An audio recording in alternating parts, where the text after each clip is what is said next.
É ser você, mesmo que seja estranho. Seja você, mesmo que seja bizarro, bizarro, bizarro. Mesmo que seja estranho. Seja você, mesmo que seja estranho. Seja você.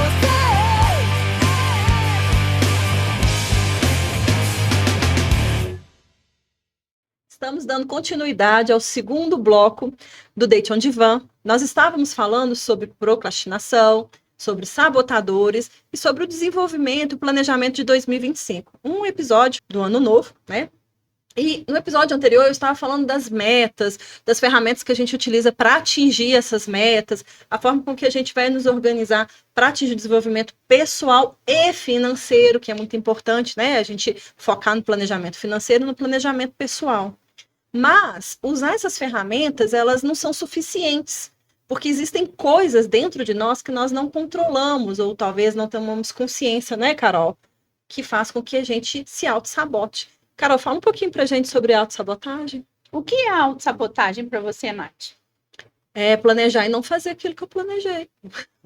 É furar comigo mesma, não cumprir o combinado comigo mesmo. É bem mais que isso. A autossabotagem é algo bem mais profundo do que isso, na verdade. A autossabotagem é um comportamento que vem como resposta de um sentimento inconsciente de culpa. Então, imagine que você planejou aí, né, dentro das suas ferramentas, que você conquistaria uma linda casa em 2024. Só que lá atrás aconteceu alguma coisa que você magoou alguém, feriu alguém, e você carrega com você, mesmo que de uma forma inconsciente, essa culpa. Então você está prisioneira dessa culpa, sem você saber. Isso tudo é inconsciente, tá, gente? Porque imagine que depois a produção pode até colocar para a gente a imagem do iceberg, que é a teoria de Freud, do consciente e do inconsciente. O consciente, o racional, isso que eu domino, isso que a gente acha que é onde a gente toma as nossas decisões, é só a pontinha do iceberg. Tem todo um iceberg ali para dentro daquela água, né? Coberto pela água que a gente chama de inconsciente. Então, de maneira inconsciente, você é prisioneira dessa culpa. E aí eu te pergunto, culpado merece ser feliz? Ah, merece. Não. Racionalmente falando, culpado merece ser feliz? Ele não se permite, racionalmente falando. Racionalmente, não. Culpado merece desfrutar de boas coisas, de ter grandes conquistas, de ter uma vida relevante, de ser uma pessoa que transforma vidas. Não vai se permitir nunca, né? Exatamente. Então, essa pessoa não tem nenhuma crença de merecimento e nem de capacidade. Só que ela nem sabe disso. E aí ela vai se sabotando. Então, a autossabotagem, ela é muito mais isso que você falou, assim, eu falei que eu vou perder 5 quilos em 6 meses, e aí eu não consegui eliminar isso, então eu me sabotei. Não. Esse é o resultado. O que foi que aconteceu atrás disso? A autossabotagem, se a gente tivesse consciência do que a gente faz durante um processo de autossabotagem, gente, a gente não faria, porque é muito cruel o que a gente faz com a gente mesmo. Uhum. Imagine que você tem aí uma ferida, né, um trauma emocional, e você nem sabe que tem, e aí você conheceu um cara muito bacana, e você começou a namorar com ele, e ele, assim, é um príncipe, né, a príncipe não existe. Entre aspas que eu estou falando, né, pessoas boas existem sim, homens bons existem sim. Uhum. E aí ele é trabalhador, educado, é gentil, ele é carinhoso com você, ele é atencioso com a sua família, ele é prestativo, né? Ele tem sonhos de casar com você, de construir uma família, de ter filhos com você. Tudo que uma mulher saudável espera de um relacionamento. Só que você tem uma ferida emocional aberta aí, um vício emocional. Só que você nem sabe que tem. Passando um determinado período junto com esse cara, isso acontece muito, tá, gente? Em atendimento, isso acontece com muita frequência, mais do que a gente imagina. Eu enjoei. Eu não tô mais suportando ouvir a voz dele. Eu não sinto nada por ele. Não é esse cara que eu quero ter comigo para sempre. E aí as pessoas vai e terminam o relacionamento. Meses depois, esse caso real, tá? Meses depois, ela namora uma pessoa totalmente descomprometida, um cara grosso, um cara que não fazia assim, a menor questão de estar com a família dela. E uma das bases, um dos pilares que sustentam um relacionamento é você honrar de onde você veio e honrar a família de onde o seu cônjuge veio, né? Então, é um cara, uma pessoa que não fazia a menor questão de estar com a família dela. E ela simplesmente apaixonada, fazendo tudo que ele, por ele, sabe? Se sujeitando a coisas assim absurdas. Rapidamente engravidou, foi morar com ele e viveu anos comendo o pão que o diabo amassou com o rabo, como dizem por aí, né? E fazendo tudo que ela não fez naquele relacionamento que era saudável. Aí você fala assim, mas por que que isso acontece? Mulher gosta de sofrer? Ah, nasceu para ser mulher de bandido. A gente não ouve muito Sim, esses sim. julgamentos. Só que, gente, o que está por detrás de um comportamento assim é muito mais profundo. É uma ferida emocional aberta que gera nela uma culpa inconsciente que faz com que ela tenha um comportamento onde ela se sabota.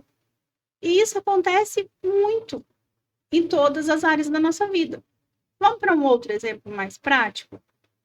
Você é uma empreendedora e você sabe que hoje um empreendedor, um empresário que não está no digital, ele não existe. Então, você é uma empreendedora, você quer crescer, você quer desenvolver, e você precisa fazer uma live. Só que você tem lá, no seu inconsciente, algumas falas, assim, tipo... Não fala com estranhos. Para de ser aparecida. O que as pessoas vão pensar?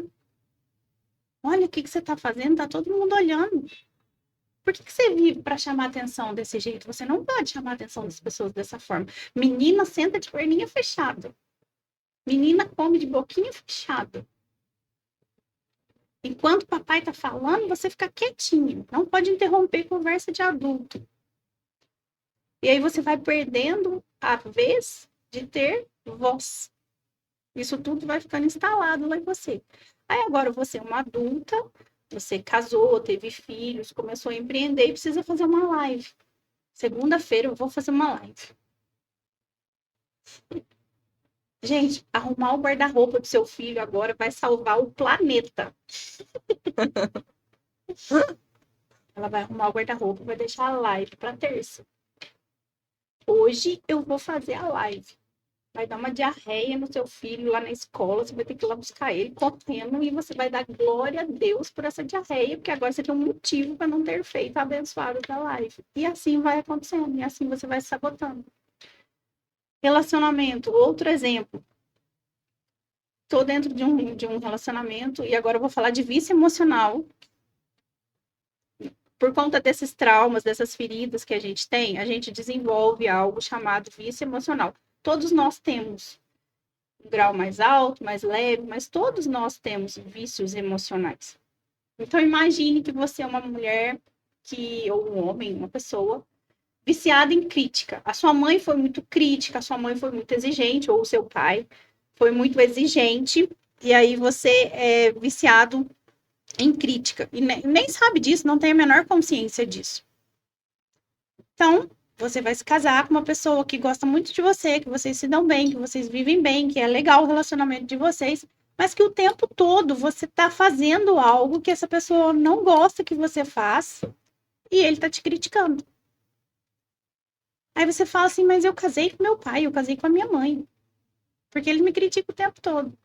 Aí você começa a achar que o problema está onde? Está nele. Só que não está nele. O problema está no seu vício. Ele vem e alimenta esse vício em você. Só que como você é viciada nisso, você vai ter atitudes que vai fazer com que ele fique irritado com você. Gente, isso acontece na minha casa. Vou ter que expor aqui para vocês entenderem o que eu estou falando. Meu marido é filho de professora. Ela deu aula para ele a vida toda. Ele nunca foi tão criticado na vida, porque ele era o aluno que tinha que ser o exemplo, bonitinho, fazer tudo certinho, tudo direitinho. O vício emocional dele é crítica. Então, ele é viciado em crítica. Eu sou muito crítica. Porta, ele não fecha, ele arrebenta. Da geladeira, do micro-ondas, do carro, do box do banheiro. E aí, ele batia, eu reclamava. Ele batia, eu xingava. Ele estragava, eu xingava. Eu falei assim, quer saber? Eu vou parar de alimentar esse vício nele. Eu vou começar a ver agora e vou ficar... Falei, o negócio é o seguinte, nem tudo na vida, como ele é marceneiro, né? Nem tudo na vida é placa de madeira, não. Tem umas coisas que é mais levinho. Você pode dar só um toquinho assim que funciona. A porta não precisa ser arrebentada. E quando você bate forte, você quebra, você estraga. Tive essa conversa com ele e nunca mais falei. Você vai continuar quebrando, batendo no negócio, mas eu não vou falar. Por que eu não vou falar? Porque a gente só consegue eliminar. E não é nem eliminar, não é essa a palavra. Diminuir significativamente esses vícios emocionais, quebrando esse ciclo. Porque vocês entendem que é um ciclo? Sim, sim. Ele é viciado em crítica, ele se casa com uma mulher extremamente crítica, e aí ele tem comportamentos que me irritam para eu criticar ele. Uhum. É um ciclo. E alguém tem que tomar consciência disso tudo na nossa vida. Começa na tomada de consciência. Então, alguém precisa tomar consciência de que isso está acontecendo e quebrar esse ciclo. E como que eu quebro esse ciclo? Quando eu paro de alimentar aquilo. Uhum. Então, ele continuou batendo as portas e eu decidi parar de reclamar. Eu tô vendo, assim, um esforço da parte dele em fazer o negócio mais devagarzinho. Mas o vento vem, toma a porta da mão dele, a porta bate de mesma forma. Muitas coisas acontecem. Mas eu tô me controlando para não alimentar esse vício nele. Porque é dessa forma que a gente vai sabotando um relacionamento que era para dar certo, que era para ter sido legal. É dessa forma que a gente vai sabotando. Então, a autossabotagem, ela é muito inconsciente e é um processo, ela é resultado. Ela não é causa, ela não é tão superficial assim. Eu trouxe os bonequinhos. Eu constelo alguns personagens da Bíblia de vez em quando, sabe, gente? Eu amo fazer isso. E aí, lendo algumas histórias da Bíblia, eu vou constelando os personagens. E eu tava fazendo constelação de um outro personagem dentro dessa mesma história. Mas aí, de repente, eu tive um entendimento que eu falei, gente, olha só. Vocês lembram quando Moisés nasceu? Tinha sido dado por Faraó uma ordem para que matassem todos os meninos. Uhum. E eu vou abrir uma aspas bem grande aqui agora. Quando Jesus nasceu, tinha sido dada a mesma ordem, né? Uhum. Essa mesma ordem está acontecendo hoje, nos nossos dias atuais. Matem todos os nossos meninos. Matem toda a energia masculina. Deturpem toda a identidade dos homens. Isso está acontecendo nos nossos dias. Então, aquilo que parecia tão horrível lá atrás, está acontecendo e a gente nem está percebendo. Muito mais eficaz hoje, se você pensar, né? Sim. Porque uma morte que Lenta, você né? não morre, você sobrevive, né? Você Uhum. deixa de viver e passa apenas a sobreviver. Mas eu estava constelando o nascimento de Moisés. E aí, essa senhorinha aqui é a Joquebede. E esse é o bebezinho que foi escondido por 3 meses para não ser morto. E aí vem toda uma história que depois eu posso trazer essa constelação completa aqui para a mesa, mas hoje eu vou só resumir a história. Ela construiu com um cesto de forma artesanal, através de ensinamentos que foi passado para ela de outra geração, enfim. E ela coloca esse bebezinho no cesto e ela coloca esse cesto dentro do rio Nilo. E dá uma ordem para essa criança aqui, que é Miriam. Olhe o seu irmão, acompanhe pelo leito do rio o cestinho, para você ver o que vai acontecer com seu irmão. Em determinado momento, a filha de Faraó estava tomando banho nesse rio. Imediatamente, essa criança precisou amadurecer rapidamente. Ela precisou ter uma ideia, um comportamento de adulto. Quando essa mulher viu o cestinho e ela olha e fala assim: eu conheço uma egípcia que pode cuidar desse bebê. Não é um comportamento muito maduro para uma criança? Sim. Não é uma responsabilidade muito grande que ela recebeu dessa mãe de cuidar? Naquele momento ela falou: agora a vida desse bebê está sobre minha responsabilidade. E aí eu vou parar com a história por aqui, porque eu quero que vocês se concentrem na Miriam. Aí a gente já sabe toda a história, né? A mãe de Moisés volta para casa, fica ali 2 anos sendo cuidado pela mãe. A mãe recebe um salário para cuidar desse filho. Depois ele volta de novo para o palácio e ele é o libertador do povo.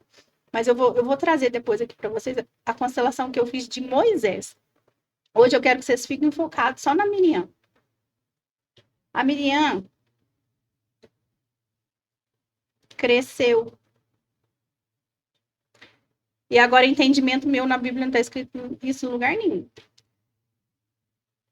Qual o momento que lá na Bíblia fala que Miriam se casou, construiu família, teve filhos?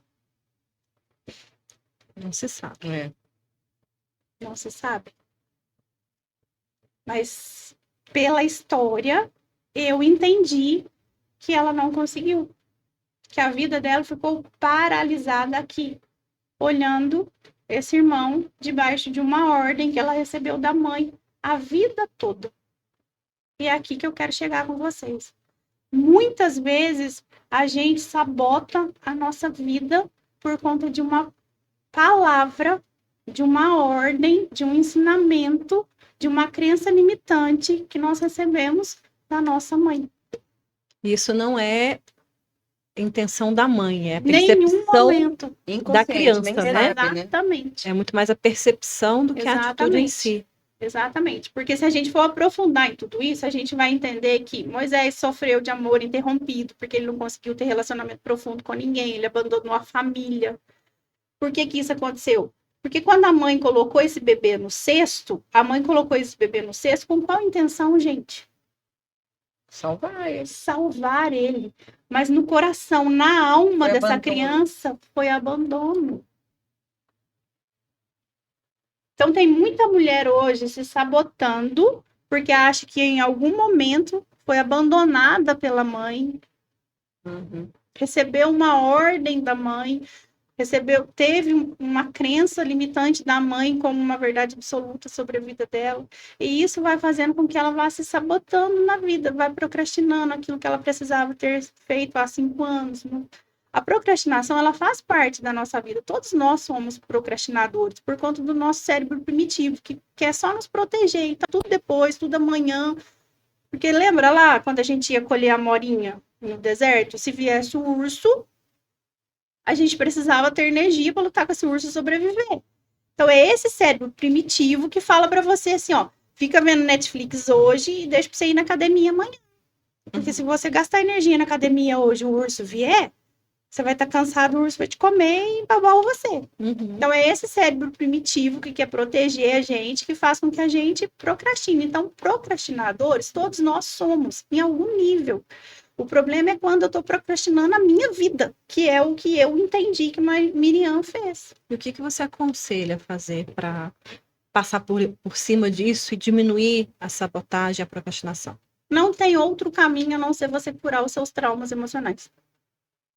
E aí nós estamos falando de constelação, terapias, etc. Terapia, etc. Autoconhecimento. Sim, mas assim, de verdade, gente, experiência pessoal minha. Eu fiz muito curso, muita imersão e não tem cura de ferida interna emocional sem um processo terapêutico. A constelação, ela é maravilhosa, ela é poderosa, ela agiliza demais o processo.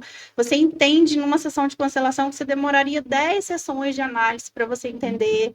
mas não substitui um processo terapêutico, sabe? A gente precisa desse acompanhamento, pelo menos um período da nossa vida, para você entender, processar, digerir, perdoar, liberar, para depois você ser realmente curado daquilo. E aí você vai entrar num novo processo de ressignificação, que é olhar para essa mesma história com outros olhos. Porque imagine que somos filha de Joquebede. E aí, até então, eu achei que eu tinha sido abandonada pela minha mãe dentro de um cestinho no rio. Depois dessa constelação, eu entendo que não, ela simplesmente sentiu uma dor na alma, no corpo, no espírito dela, para deixar eu ir, para que eu fosse salvo.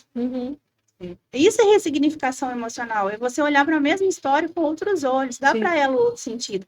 E aí sim, eu consigo aplicar todas essas ferramentas, eu consigo entender esse movimento, desse ciclo de vício emocional e romper com ele. Aí eu tenho condições de praticar essas coisas, de enxergar o elefante inteiro que eu preciso ter comido no final de 2025 e entender que não, eu não tenho condições de comer esse elefante inteiro, então eu preciso fatiar ele em pequenas porções e comer um bife por dia. No final de 2025 eu vou ter comido o elefante inteiro. E para comer essas pequenas porções, é que eu preciso dessas ferramentas que a Nath trouxe. São ferramentas que me ajudaram muito. Até hoje. Hoje nem tanto mais, mas eu recebi muito. Como é que eu faço para dar conta de tudo? Como que eu faço para dar conta de tudo? Porque 2 crianças pequenas, 2 empresas de marketing multinível, consultório, pós-graduação, marido depressivo. Eram essas ferramentas que me ajudaram. Né? Grazi, e quando a gente pensa em ferramenta de organização, a gente consegue levar isso para o lar também, não consegue? Sim, sim. Por isso que hoje eu quis trazer a ferramenta que é o Feng Shui, que traz. Como que fala, Grazi? Fala de novo. Feng Shui. Mas, na verdade... Meu Deus! Na muitas verdade, caras e bocas isso aí. Na verdade, a gente fala Feng Shui, né? E o que é isso, né? Também traz essa parte, né? Que vocês... Né, ele tem tudo a ver com isso, né? Vocês estão tratando tanto a parte financeira, né, de como lidar, como a parte emocional, e ele também traz essa parte da energia também, que é a energia dentro do lar. Porque não adianta nada você tratar tudo isso, chegar dentro do seu lar e esse lar está desorganizado, né? As suas áreas da vida não está tendo função, não está tendo energia, não está circulando ali na sua casa, né? Então, eu quis trazer hoje ele para mostrar toda essa dinâmica dentro do seu lar. Então, vou tentar de uma forma simplificar para vocês entenderem, porque é algo mais complexo. Mostra para eles lá o que seria isso. Mas a produção vai pôr também depois, né? Isso, esse daqui é o Bagá. Ele, na verdade, é um mapa que mostra as áreas da sua vida, né?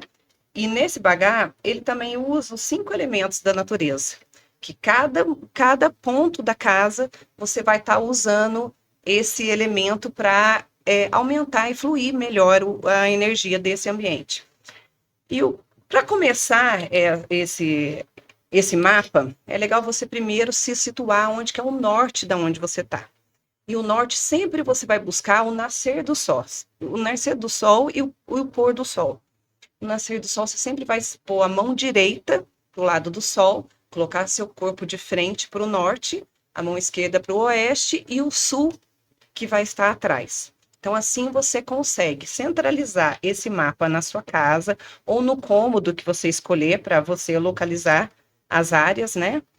E assim você vê onde nasce e põe o sol para você colocar uma bússola. Esse Bagá, na verdade, é uma bússola, né? Então, vamos supor, né, que eu estou aqui e eu estou adentrando num ambiente por aqui. E aqui eu tenho uma porta, né? E aqui eu vou explicar para vocês como que é cada cantinho. Então, você entrando no ambiente, vamos supor que a porta está no canto aqui. E eu olhando a parede de frente, né? Sempre você procura colocar, o trabalho vai estar aqui ao lado da porta, né? Aqui onde eu estou. E na frente vai estar no meio centralizado o sucesso, o relacionamento e a prosperidade. Isso, com o momento, a gente vai explicando para vocês como que tem que fazer, porque, na verdade, você tem que medir, né, dividir esse espaço certinho e localizar cada área desse contexto todo. Então, vamos começar pelo lado direito, que seria o sudoeste, né? O lado direito é o lado do relacionamento. Então, nesse lado, você vai sempre buscar, ele tem um predomínio da cor rosa. Você não vai colocar uma cor pink, né? Mas a gente vai colocar um rosa mais antigo, né? Ainda que seja um pequeno objeto, mas precisa ter essa cor. né? E vamos supor, por exemplo, assim, já falando de um quarto, né? Que o relacionamento tem tudo a ver com o quarto do casal, vamos supor. O quarto do casal, então você vai priorizar uma estátua que tenha um casal, ou mesmo, se você é casado, um porta-retrato que tenha o seu marido. Então, nesse canto direito da porta da onde eu entro, eu vou colocar esse objeto. E também no quarto do casal, ele já beneficia essa energia, porque ele sempre é de dois, né? E o par traz muito isso, né? Uhum. Dois pendentes, dois travesseiros, né? Dois criados. Então, isso já ajuda na energia do ambiente. E também, já continuando falando do quarto, você tem que preocupar sempre com a energia fluindo nesse ambiente. Então, a cama é sempre legal embaixo, não ter nada embaixo, deixar esse espaço vago ali. E por exemplo, tem uma cama que tem aqueles gavetões, um baú, evita de colocar coisas ali que são coisas por exemplo, um sapato, né? Se você colocar um sapato, você traz coisas da rua, energia da rua, né? Bactérias. Então, não é o espaço para colocar coisas que têm movimento, que você usa mais dia a dia. No máximo isso, mas sempre procurando, deixando um ambiente mais limpo, né? E depois a gente vai para a área do sucesso, que predomina o vermelho, que é o fogo. Então, é legal nesse espaço você usar algum objeto que tenha vermelho, algum objeto por exemplo, a vela, né? Seria legal para colocar nesse espaço. Ele também gosta muito da forma octogonal. Então, algum objeto que tenha essas pontes, seja pontiagudo, também é legal. E logo do lado tem a prosperidade. A prosperidade também, você pode estar usando, ela vem pela madeira, né? Então, você pode estar usando alguma coisa que remete à madeira ali. E também ela gosta do lado que a gente está fazendo minimalismo em 30 dias, né? Do desapego à prosperidade, também é legal não deixar coisas que estão paradas ali, coisas em não uso. É legal tirar mesmo, principalmente desse ambiente. E tem a questão também de um cristal. O cristal é muito legal, principalmente na área da prosperidade, né? Tem aquele cristal multifacetado, que é um cristal que ele é autolimpante. Então, ele não precisa você estar naquele trabalho todo de estar limpando, porque os cristais dão trabalho nesse sentido, sim. né? E esse multifacetado, ele ajuda. E é legal porque esse cristal, você pode estar colocando ele em cada ambiente da sua casa onde está tendo essa falta. Se você vê que, olha, eu estou sem dinheiro, estou Pode sem pôr na casa inteira? prosperidade. Se tá muita coisa Pendurado no ruim, teto, no chão. se tem muita coisa ruim, é legal que você ponha central. Põe ele centralizado, que ele já atrai a saúde ali e ele emana energia em todo o ambiente. Logo do lado aqui, você já vai ter a parte da família. E essa parte da família é muito legal porque ele pede o verde e pede as plantas vivas, né? Porque a planta artificial não adianta, tem que ser um ser vivo, né? E a planta, a gente mesmo já sabe muito, né, dos antigos que falam assim, nossa, comigo ninguém pode, se alguém entrou lá em casa e a planta morreu depois que a pessoa foi embora, né? Muitas vezes nem porque a pessoa tinha uma energia ruim, mas trouxe de algum lugar e isso, a planta, ela limpa a energia do ambiente. Então, é legal, principalmente, colocar nessa questão do lado da família. Ou mesmo objetos herdados que remetem isso da família, é muito legal. E no lado oposto aqui, tem a criatividade, que vai ser o branco, né? E falando sobre a família tem a ver mais com o passado. Então, ela remete ao passado. E a criatividade vem mais para o futuro. Então, é legal você colocar fotos de criança, você tem filho dos seus filhos, né? Que isso ativa a criatividade. É muito, muito legal também. Logo embaixo tem os amigos, que é a cor cinza e é o metal.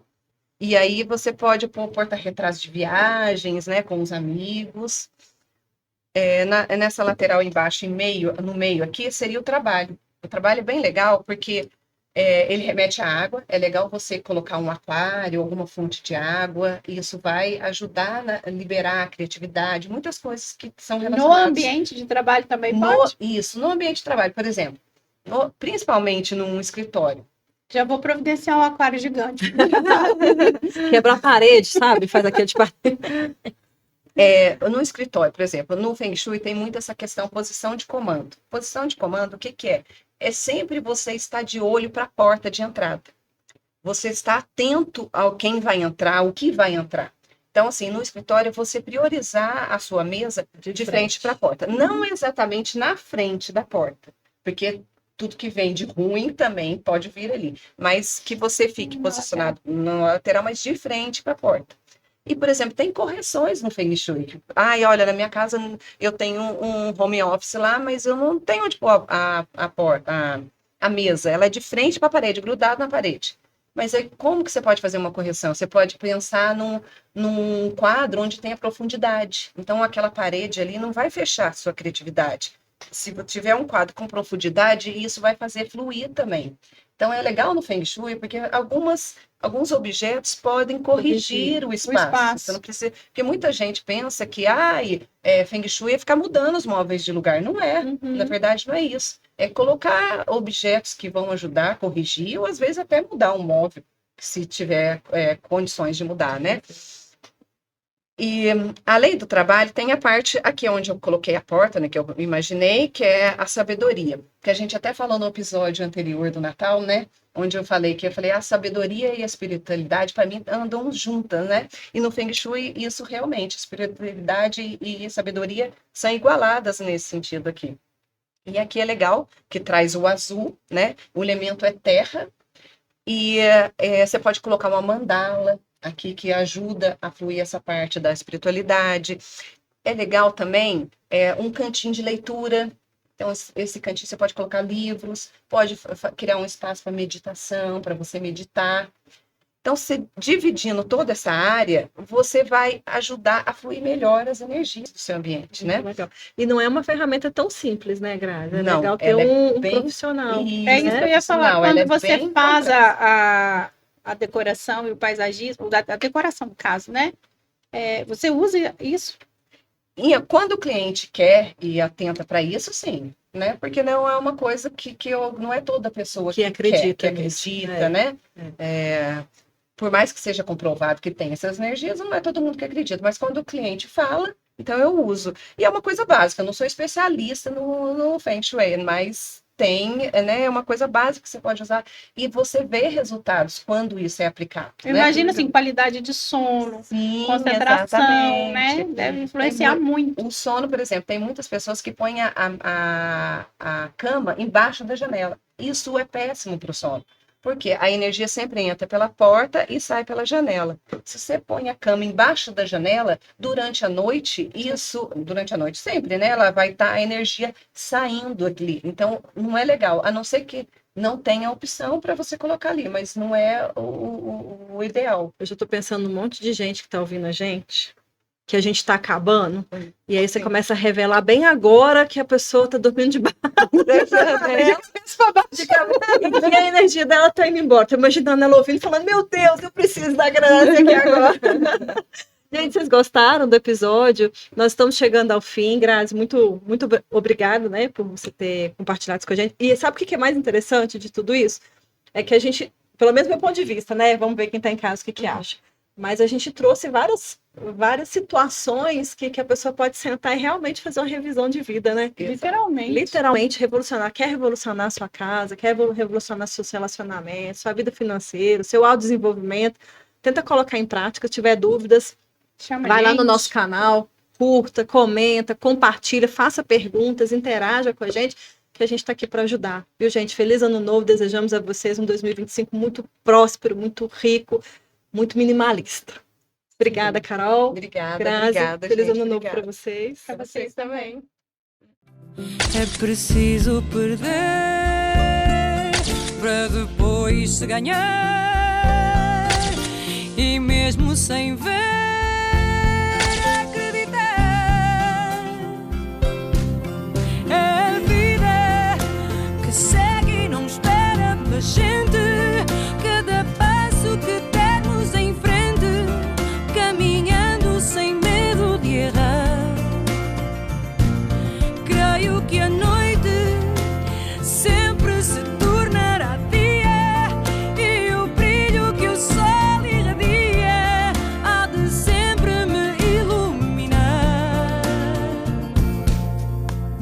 Quebro as algemas neste meu lamento, se renasço a cada momento, meu destino na